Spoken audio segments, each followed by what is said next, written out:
The humiliation of kneeling before a group of teenagers broke something in him, but like the others, he endured. Mrs. Ifunanya loved her job as a teacher. She was young, hardworking, and passionate about helping students learn. When she was assigned to teach SS3 Sapphire, she was so excited, but the excitement quickly waned when she met the students of her class. The girls in this class were not like other students. They were rich, powerful, and spoiled. Their parents were politicians, business people, and government officials. They believed no one could touch them and acted just like it. It started with small things like coming to class late, talking while the teacher was in class teaching, or ignoring teacher's instructions. One day, Amarachi, who was the leader of the group, stood up in the middle of the lesson. "Mrs. Ifunanya, go and get us some bottled water. We are thirsty," she said with a smirk. The class burst into laughter, whilst Mrs. Ifunanya froze in shock. She did not know what to do. Amarachi glared at her. "Are you deaf? I said get us water." Mrs. Ifunanya felt her legs move before her mind could even think. She left the class to fetch the water, and after that day, the bullying got worse. Amarachi treated her like a servant. She made her carry her books, fetch her snacks, and even copy her notes. "Make sure it's neat," Amarachi would say, throwing her notebook on Mrs. Ifunanya's desk. The other teachers whispered about it, but no one dared to help. The principal turned a blind eye because he was afraid of Amarachi's father. The girls mocked Mrs. Ifunanya in front of everyone. They laughed at her clothes, her shoes, and even her voice. During one session, Amarachi said loudly, "Why is your voice shaking? Are you scared of us?" The whole class laughed as Mrs. Ifunanya's face turned red. She felt small, powerless, and ashamed. Exam time brought more trouble as Amarachi walked up to her desk after class and said, "I want to see the exam questions." Mrs. Ifunanya shook her head. "I can't do that." Amarachi leaned closer and said, "If you don't, my dad will make sure you lose your job." Tears filled Mrs. Ifunanya's eyes as she handed over the questions. The girls bragged about how easy the exams were, whilst other students struggled. One day, things took a cruel turn. Amarachi spilled juice on Mrs. Ifunanya's desk and said, "Clean that up for me." The class laughed as she scrambled to clean the mess. Another day, they recorded a video of her fumbling with their demand and posted it online. The video went viral and Mrs. Ifunanya became a laughingstock. She cried every night, dreading the next day, but not everyone in SS3 Sapphire was cruel. Enkay, a quiet girl who sat in the back, had been watching. She didn't come from a rich family like the others. She knew how it felt to be powerless. So one day, Amarachi told Mrs. Ifunanya to shine her shoes. Before the teacher could move, Enkay stood up. "Stop it," she shouted. The class went silent. "What did you say?" Amarachi asked, shocked. "I said stop it," Enkay repeated. Her voice shook, but she didn't back down. "You've bullied her enough. She's a teacher, not your servant. You should be ashamed of yourselves." The class murmured, but no one summoned the courage to speak. Enkay stood up to Amarachi, asking if she knew how hard it was to be a teacher. "Do you know how much she has sacrificed for us? And this is how you treat her?" she asked, staring Amarachi in the eyes as she scoffed. Amarachi, filled with rage, walked up to Enkay and gave her a very hot slap. "How dare you stand up to me? You daughter of a nobody. I will show you that your life and your future are in my hands. Or you think I don't know that you are one of the recipients of my father's scholarships? We pay your fees, and with a snap of my fingers, all this could be gone." Amarachi said to Enkay, who did not seem too fazed about her threats, "You can take away everything, but one thing you can't take away is my dignity," she said to Amarachi, who was now full of rage. Enkay walked up to Mrs. Ifunanya to see if she was fine, and Mrs. Ifunanya thanked her greatly for her bravery. However, she was worried for Enkay's safety, knowing how vile Amarachi could be. All the teachers and students ensured to stay away from Amarachi, knowing what she was capable of.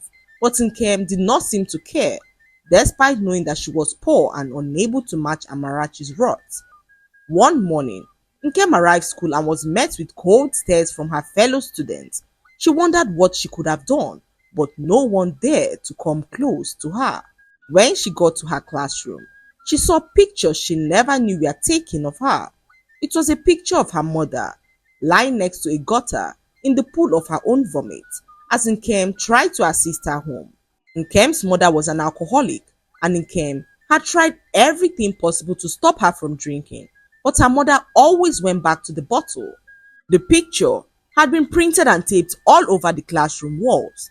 Above it, a crown message was written, "Daughter of a drunk." The sight made Nkem freeze in her tracks. Her heart pounded as laughter erupted in the classroom. She looked around, her eyes welling up with tears. Amarachi sat at her desk smirking. "How does it feel to have your dirty secrets out in the open?" Amarachi said aloud as she stood up. "You think you are so brave, standing up to me? Well, now everyone knows the kind of home you come from." Nkem clenched her fist, trying to hold back her tears. She wanted to scream, to fight back, but she knew it would only make things worse. Amarachi wasn't done. "Maybe the school should start a new scholarship for orphans of drunkards. You'll be the first to apply." The class bursted out into laughter again. Mrs. Ifunanya walked into the classroom moments later and froze at the sight. She immediately saw the posters and tore one off the wall. Her eyes darted to Nkem, who stood trembling in the middle of the classroom. "Who did this?" Mrs. Ifunanya demanded, her voice shaking with anger. The students fell silent, but Amarachi spoke up.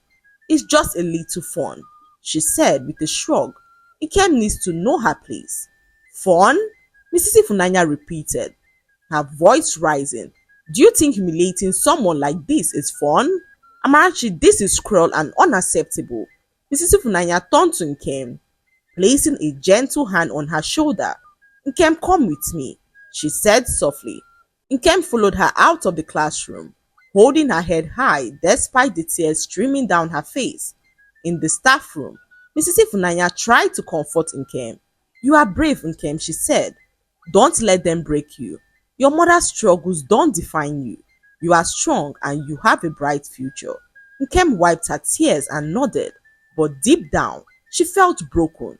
She didn't know how much more she could take.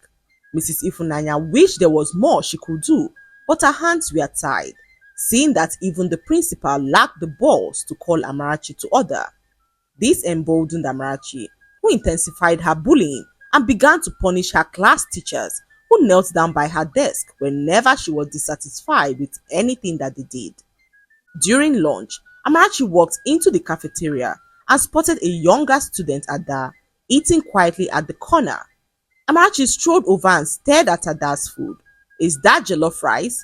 she asked, her voice dripping with mockery. Ada nodded timidly. "Good, I'll have it," Amarachi said, snatching the plate from her hand. Ada tried to protest, but Amarachi raised her hand. "Don't even think about it. You should be grateful I didn't slap you," she said as Ada sat back down as she watched Amarachi eat up her food in front of the other students. "Next time, bring me a better meal," Amarachi said as she walked off. One morning, during the school assembly, Amarachi spotted Nkem standing in the middle row. She whispered to one of her followers, and they burst into laughter. Amarachi raised her voice so everyone could hear. "Headmaster," she called out, "why do we allow people who can't even afford proper uniforms to stand with us? Look at Nkem. Is this a school or a charity?" The assembly fell silent as all eyes turned to Nkem. Amarachi continued, her voice loud and mocking. "Maybe we should all donate so she can have a proper uniform." The crowd erupted in laughter, and even the teachers stood frozen, unsure of how to intervene. Nkem's face burned with humiliation, but she refused to cry. She clenched her fist, determined not to give Amarachi the satisfaction. Amarachi's reign of terror in the school seemed unstoppable. Each day, her bullying grew bolder and her targets increased. After the incident at the cafeteria with Ada, Amarachi strutted through the halls as if she owned the school. No one dared to challenge her. Even the teachers, once symbols of authority, avoided confrontation with her. The once vibrant school had turned into a place of silent fear. Mrs. Ifunanya, unable to withstand the humiliation any longer, decided to take action. After school one evening, she took a stroll to the principal's office to have a word with him. "Sir, we need to talk about Amarachi. Her behavior has gone too far. She's tormenting all the teachers and students alike. How can we sit back and watch a student punish her teachers? It is not done anywhere. Amarachi is now out of control and we really need to nip the problem at the bud." The principal sighed deeply, unsure of what to do. "Mrs. Ifunanya, I understand your concerns, but my hands are tied, as you can see. Amarachi's father is one of the top politicians in this country, and Amarachi happens to be his only child. The last time a teacher flogged Amarachi in this school, her father dealt with the teacher mercilessly and almost shut down our school. That girl is a very spoiled brat that we have no other option but to manage. After all, she only has a few months left with us. Please, you all should endure till she leaves." Mrs. Ifunanya felt her heart sink at the principal's words. She could not believe that the entire school system had been reduced to helplessly enduring Amarachi's tyranny. Frustrated but unwilling to give up, she left the principal's office feeling defeated but more determined to protect her dignity and that of her students, especially those who were constant targets of Amarachi's bullying. One morning, during maths test, Amarachi ripped up her test paper, claiming that Mr. Adewale, the maths teacher, had no right to give her a test that he didn't provide the answers to beforehand. "I'm not prepared for this test, and no one would write the test until I'm prepared," she said angrily, ordering Mr. Adewale to kneel down before her and apologize. "If you don't want to lose your job, you will kneel down now and apologize." The humiliation of kneeling before a group of teenagers broke something in him, but like the others he endured. That same afternoon, Amarachi entered the staff room and dropped her notebook on Mr. Adewale's desk. "I didn't do my homework," she said, casually informing Mr. Adewale that he was going to do the assignment for her. "You'll do it for me," she said, as Mr. Adewale looked up, shocked. "I can't do your homework, Amarachi. That's not how it works." Amarachi leaned in, her tone icy. "Do it, or I'll tell my dad that you beat me up in class. Let's see what my father is going to do about that." Mr. Adewale, faced with the threat, reluctantly opened the notebook and completed the assignment. The other teachers in the staff room exchanged helpless glances, knowing that they too were just as powerless as he was against Amarachi's threats. Amarachi's reign of terror continued unchecked as no one dared to confront her. One afternoon, during a chemistry practical, Amarachi snapped at Mrs. Eze, the chemistry teacher, for not preparing her lab equipment quickly enough. "Do I look like I have time to wait for you slow hands?" Amarachi shouted angrily. When Mrs. Eze tried to explain, Amarachi stood up and knocked over a tray of beakers. "Clean it up now, or I'll make sure that you're cleaning gutters for the rest of your life." Humiliated and frightened, Mrs. Eze quietly cleaned the mess, whilst Amarachi strutted back to her seat. Just as the lesson commenced, Amarachi interrupted the class again, waving her phone. "Mrs. Eze," she called out loudly, "is it true that your husband doesn't even have a job? I heard you're the one feeding him." The class bursted out into laughter, and Mrs. Eze froze in shock as she felt so embarrassed by the revelation. "I don't think a teacher like you has the right to teach us chemistry. How can someone who can't even handle her home teach us chemistry?" Amarachi sneered. Mrs. Eze, too shocked to respond, continued with the practical, her hands trembling as she held up a beaker. Amarachi smirked and added, "Maybe if you had married a richer man, you wouldn't look so tired all the time." Mrs. Eze had never been this embarrassed in her life. She had a son who was way older than Amarachi and could not believe that Amarachi would dare to speak to her in such a degrading manner. Tears welled up in her eyes as she quietly tried to focus on the class, but her confidence was shattered. The students, emboldened by Amarachi's behavior, whispered and giggled behind her back for the rest of the lesson. All the teachers began to count down to the day that Amarachi would finally graduate from their school and live their lives for good. They whispered amongst themselves about how long they had left to endure her reign, hoping for the day her power would no longer loom over the entire school. A few weeks later, a new girl named Chioma joined SS3 Sapphire. She was shy, quiet, and kept to herself. The students soon learned that she was the daughter of a groundnut seller who had saved up for years to send her daughter to a better school. It didn't take long before Amarachi discovered this and decided to unleash her terror upon her. "Hey, groundnut girl," Amarachi said one morning as Chioma walked into the classroom. "Do you need a tray to sell your peanuts during lunch break?" The class laughed as Chioma's face turned pale from embarrassment. From that day forward, Amarachi terrorized her life in the school.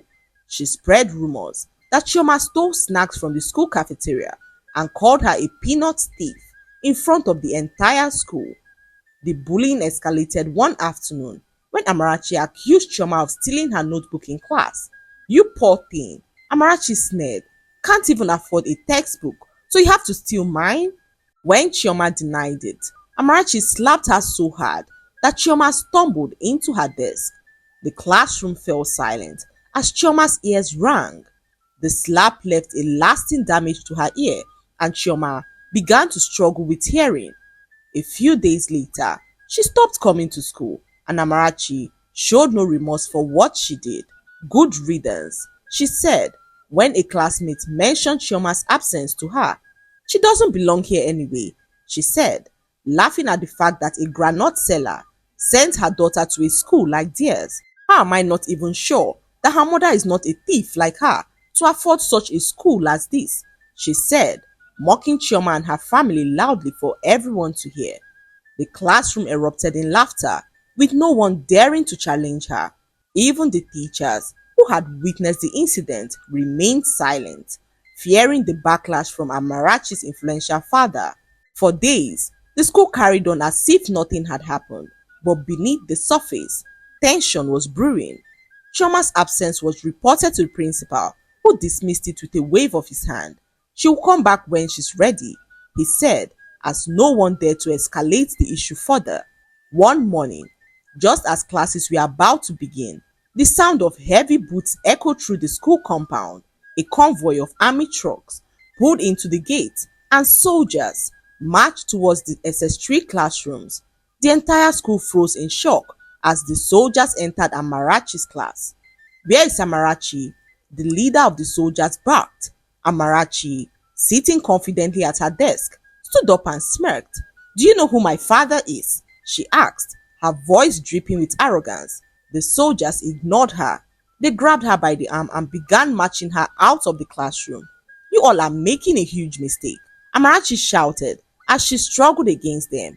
"Do you know who I am? My father will destroy all of you." The principal, alerted by the commotion, ran to the scene. "Officers, what's going on?" he asked, his voice trembling. "We have strict orders to take this girl to our headquarters," one of the soldiers said coldly. "Contact her parents if you want more details." The principal quickly sent one of the teachers to accompany them to the headquarters, but he dared not to stop them. The students and teachers watched in stunned silence as Amarachi was bundled into the truck. Her cries of protest faded as the truck sped out of the school premises. Speculation spread like wildfire. What could she have done? Students whispered. Some thought it was related to her father's shady dealings. Others believed her bullying had finally caught up to her. Even the principal looked nervous, unsure of what this meant for the school. Her father caught wind of all that had happened and hurried to the army headquarters. His anger boiled within him as they arrived the premises. Her father, a well-known politician with significant influence, stormed into the army headquarters with a convoy of his own, determined to get his daughter released. Amarachi's mother followed closely, visibly distressed. The air in the waiting area was tense as the family demanded to see the officer in charge. A tall, stern-looking officer stepped out of his office. "Good afternoon, Mr. Okafor," he said, addressing Amarachi's father without a trace of deference. "We have been expecting you." "What is the meaning of this?" Mr. Okafor bellowed. "You dare to lay hands on my daughter? Do you know who I am? I'll have you and your entire team dismissed." "I would love to see that happen, Mr. Okafor," the officer said as he remained unfazed. Mr. Okafor had never been this disrespected in his life. As he felt his anger rising, he picked up his phone and made a phone call to the army chief, who told him to stay put, that he was on his way to the headquarters. Mr. Okafor stood there, hurling insults at the officers, unaware that his every word was being recorded. His arrogance filled the room as he shouted threats, boasting about his connections and promising to ruin everyone involved in his daughter's arrest. Meanwhile, Amarachi sat in a corner, her usual confidence fading as the reality of the situation began to sink in. Just as the tension reached its peak, a convoy of black SUVs pulled into the army headquarters. Officers from the Secret Service stepped out, their presence commanding respect. One of them approached the officer in charge and whispered something into his ears. The officer nodded, his expression unreadable, before turning to Mr. Okafor. "Mr. Okafor," he began calmly, "you've been under investigation for months. You've been hiding, using your influence to evade arrest, but it ends today." Mr. Okafor froze, his face pale. "What nonsense are you talking about? I came here for my daughter, and now you're accusing me of what?" The Secret Service officer stepped forward, holding up a warrant. "We have evidence of your involvement in corruption, embezzlement, and other crimes against the state. Your daughter's behavior, while reprehensible, is the least of our concerns. We've been waiting for you to surface, and thanks to her actions, you've walked right into our hands." Amarachi and her mother gasped in disbelief. "This is a setup," Mr. Okafor shouted, but the officers didn't flinch. They moved swiftly, placing him in handcuffs as he struggled and protested. "You can't do this. My connections." "Your connections won't save you now," the Secret Service officer interrupted. "You've caused enough harm, and it's time you face justice." As Mr. Okafor was escorted to one of the SUVs, Amarachi broke down in tears. Her mother clung to her, sobbing uncontrollably. The once powerful family now faced the reality of their downfall. Before leaving, the officer in charge turned to Mrs. Ifunanya, who stood silently, watching the scene unfold. "Well done, Agent Ifunanya," he said with a nod. The revelation shocked Amarachi, who did not know that the quiet and timid teacher, who she had constantly bullied, was actually an undercover agent with the Secret Service. Amarachi's arrogance and bullying had inadvertently drawn her father out of hiding, allowing the Secret Service to apprehend him after months of evasion. Back at the school, word spread quickly about the dramatic events at the army headquarters. The students and teachers were stunned to learn the truth about Mrs. Ifunanya. Some felt a sense of vindication, knowing that Amarachi's reign of terror had contributed to her family's downfall. The school, now free from Amarachi's tyranny, began to heal. Chioma returned, welcomed warmly by her classmates, and Nkem's bravely inspired others to speak up against bullying. Amarachi, meanwhile, was sent to a juvenile correctional facility. Stripped of her privilege and influence, she was forced to confront the consequences of her actions. Her father's trial became a national spectacle, exposing years of corruption and abuse of power. The downfall of the Okafor family served as a powerful reminder that no one is above the law, and justice, though delayed, is inevitable. The lesson to be learned from this story is that parents should train up a child in a way that they should go. Children must be taught to respect others, regardless of status or background, and to understand the value of humility, kindness, and accountability. Wealth and privilege, when misused, can lead to ruin, as seen in Amarachi's case. Furthermore, the story highlights the importance of courage in standing up against injustice, as shown by Nkem and Mrs. Ifunanya. It teaches that silence in the face of wrongdoing only empowers the oppressors. Nkem's bravery, though costly, inspired others and was a catalyst for change. For schools, the lesson is clear. Institutions must prioritize fairness and justice over fear of influence. The principal's reluctance to act allowed Amarachi's behavior to escalate, endangering both students and staff. Authority figures must always uphold their duty to protect and educate, regardless of external pressures. Lastly, the story underscores that no one is above the law and actions have consequences. Amarachi and her father's downfall served as a reminder that justice, though delayed, always catches up. It is a call for accountability at all levels and a testament to the fact that integrity and discipline are more valuable than power and privilege. With the Okafor family's fall, the school found peace, its staff regained their dignity, and students learned to value respect and humanity over fear and power. I hope you enjoyed the story.